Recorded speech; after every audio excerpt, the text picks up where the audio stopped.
মাছের দাম একটু কম আগের থেকে। গরুর দামটা একটু কম যাইতেছে। চান্দা মাছ বেচেছি ভাই 800-900 টাকা কেজি। আর মাছের ছোটো আয় 500 টাকা কেজি। আজকে 450 টাকা কেজি। আজকে গরুর গোস্ত আপনার 700 টাকা কেজি। দেখা যায় 20-30 টাকা যাদের একটু হাড্ডি চর্বি কমায় নেয়, একটু পয় পরিষ্কার করে নেয়, 750-700 টাকা এর ভিতরেই বিক্রি হয়।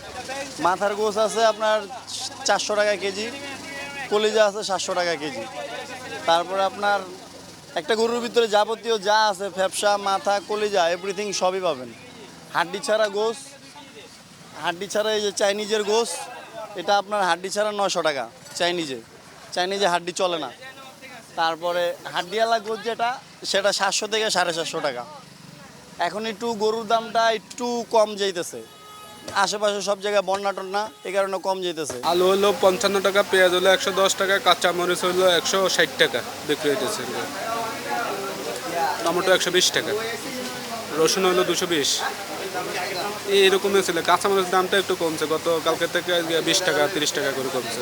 লালটা হলো দর্জন 155 টাকা, সাদাটাও 155 টাকা, হাঁস হলো 210 টাকা, দেশি হইলো আপনার 240 টাকা দর্জন। আগের থেকে বাড়ছে 5 টাকা করে, গেছে সপ্তাহ থেকে এই সপ্তাহ 5 টাকা বাড়ছে। জায়গা জায়গায় বন্যার কারণে মাল উৎপাদন কম, উৎপাদনের কারণে দাম বাইরে গেছে।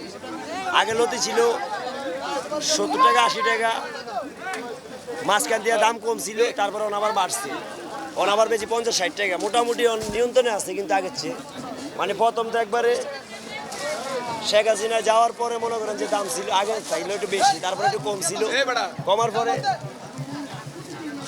কমার পরে লাস্টে মনে করেন আবার একটু কম, মাঝখান থেকে কম আবার বাইরে গেছে। মোটামুটি আছে, মনে করেন যে অতটা বাড়ে না, মানে সীমিতর ভিত্তি আছে মোটামুটি।